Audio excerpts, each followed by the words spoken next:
ओम नमः शिवाय। दोस्तों, आपका हमारे चैनल पर स्वागत है। आज के इस कार्यक्रम में हम आपको जानकारी देने वाले हैं मीन लग्न या मीन राशि वाले मात्र 1 मिनट में अपनी जन्म कुंडली से कैसे जान सकते हैं कि आपकी पत्रिका में प्रेम विवाह का योग है अथवा नहीं है। साथ ही बताएंगे कि आने वाले 3 महीने में फरवरी, मार्च, अप्रैल के महीने में आपका प्रेम और वैवाहिक जीवन कैसा रहेगा।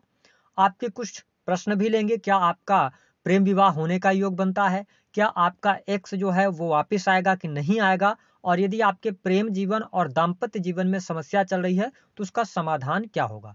तो यह वीडियो आपके लिए बहुत ही इंपॉर्टेंट है, आप इसे अंत तक जरूर देखें। आइए सबसे पहले हम बात करते हैं कि आपके जीवन में आप अपनी पत्रिका से कैसे पता करेंगे कि प्रेम विवाह का योग है या नहीं है। देखिए, जहां पर प्रेम की बात आती है वहां पर शुक्र देव का इन्वॉल्वमेंट होना बहुत आवश्यक होता है और मीन राशि में शुक्र देव आके उच्च के हो जाते हैं। ऐसी स्थिति में मीन लग्न या मीन राशि वाले जातक बहुत ही मस्तमौले किस्म के होते हैं, लाइफ को एंजॉय करना पसंद करते हैं, आप जीवन में बहुत ही ज्यादा फ्रीडम को पसंद करते हैं। लेकिन बात आती है प्रेम की, तो जो सबसे पहला योग बनता है, ध्यान से समझिएगा कि आपके जो पंचम भाव के स्वामी होते हैं वो होते हैं चंद्रदेव। ठीक है, और आपके सप्तम भाव के जो स्वामी बनते हैं, 7वें भाव में कन्या राशि आती है तो उसके स्वामी बुधदेव बनते हैं।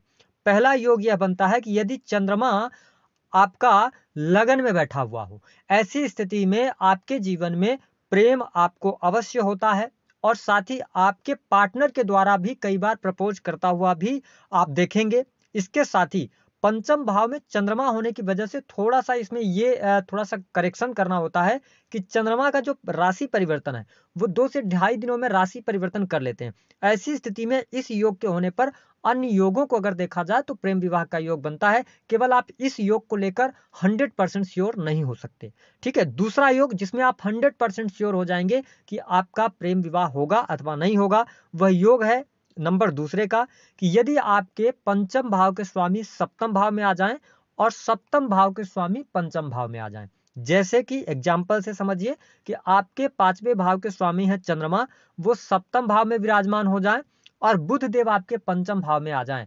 ऐसी स्थिति में 100% प्रेम विवाह का योग बनता है।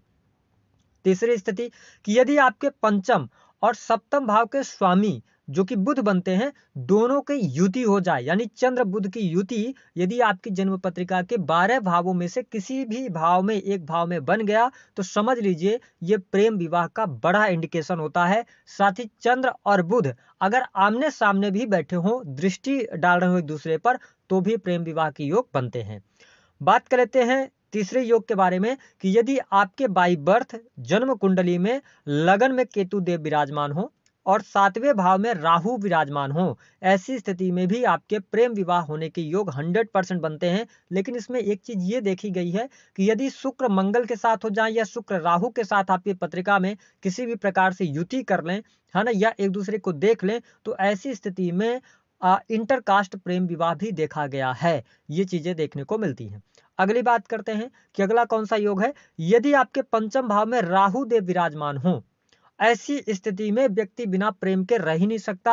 आपके अंदर बहुत ज्यादा जुनूनी हो जाते हैं, आप अपने जिनसे भी आपको प्रेम हो जाता है उनको लेकर आपके अंदर बहुत ज्यादा जुनून होता है। और मैंने यह भी देखा है कि पंचम भाव का राहु भी अंततः प्रेम विवाह की तरफ व्यक्ति को लेके जाता है और प्रेम विवाह होता है। तो यह कुछ योग थे जो हमने आपके साथ में शेयर करे हैं।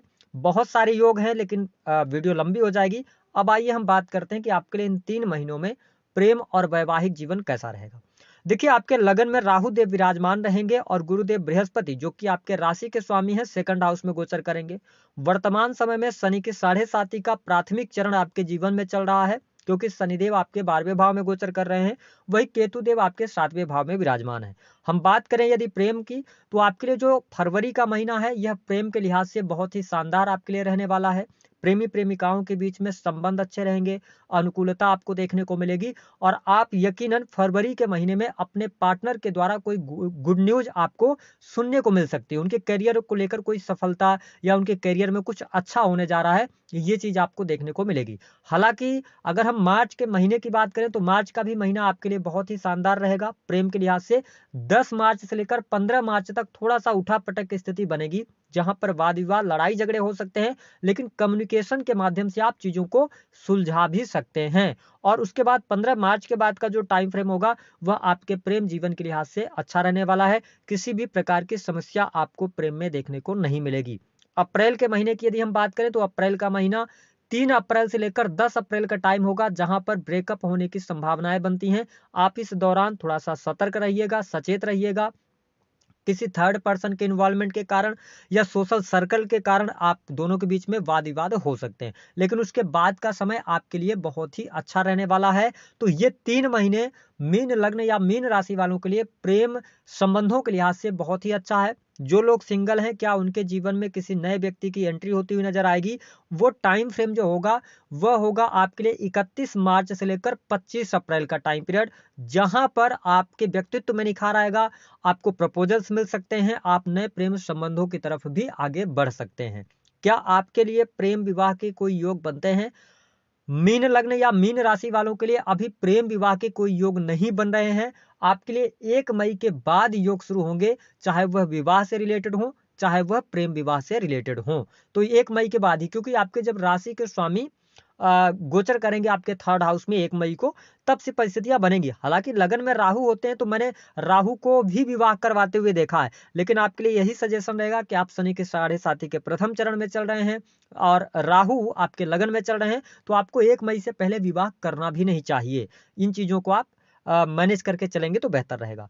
हम बात कर लेते हैं आपका दाम्पत्य जीवन कैसा रहेगा। देखिए, आपके 7वें भाव के जो स्वामी बनते हैं ना, वो बुध देव बनते हैं। बुध की स्थिति को अगर हम देखें तो बुध देव आपके लाभ भाव में रहेंगे। 1 फरवरी को ये मकर राशि में आ जाएंगे, है ना, और यहाँ पर ये गोचर करेंगे, तो आपके लिए दाम्पत्य जीवन के लिहाज से फरवरी का महीना अच्छा रहेगा। जीवन साथी के द्वारा आपको लाभ की प्राप्ति होगी। पार्टनर को अगर आप बिजनेस पार्टनर बनाना चाहते हैं तो बहुत अच्छी स्थिति है। एक बात का ध्यान रखें कि आपके लिए जो विशेष तौर पर 25 फरवरी से लेकर 10 मार्च का टाइम पीरियड होगा, इस दौरान थोड़ा सा दाम्पत्य जीवन में उतार चढ़ाव की स्थितियां देखने को मिलेंगी, या जीवन साथी के स्वास्थ्य को लेकर आपको परेशानी देखने को मिल सकती है। तो उनके स्वास्थ्य को लेकर आप केयरफुल रहिएगा। हालांकि अगर हम पूरे मार्च महीने की बात करें तो मार्च के महीने में बुध देव भी नीच अवस्था में आएंगे अप्रैल तक। तो ऐसी स्थितियों में आपको थोड़ा सा मार्च यानी 20 मार्च से लेकर और 20 अप्रैल ये टाइम फ्रेम पे आप थोड़ा सा ध्यान रखिएगा, क्योंकि केतु देव भी आपके सप्तम में है। तो केतु जिस भाव में बैठते हैं उस भाव से रिलेटेड डिटैचमेंट पैदा करते हैं। तो अगर आप मीन लग्न या मीन राशि वाले हैं, आप अपने पार्टनर को प्रॉपर ढंग से समय दे रहे हैं तो ज्यादा बेहतर रहेगा। अन्यथा छोटी मोटी बातों को लेकर वाद विवाद बढ़ेंगे और ये वाद विवाद बहुत आगे बढ़ सकते हैं। इसलिए समझदारी इसी में होगी कि आप अपने वर्क प्लेस की बातों को घर पर लेकर ना आए और घर की बातों को लेकर आप अपने वर्क प्लेस पर ना जाएं। ये अपने माइंडसेट में आपको रखना है। आपको परिवार को भी समय पर्याप्त देना है और अपने करियर को भी देना है, क्योंकि इस दौरान आप बहुत ज्यादा करियर ओरिएंटेड भी हो जाएंगे।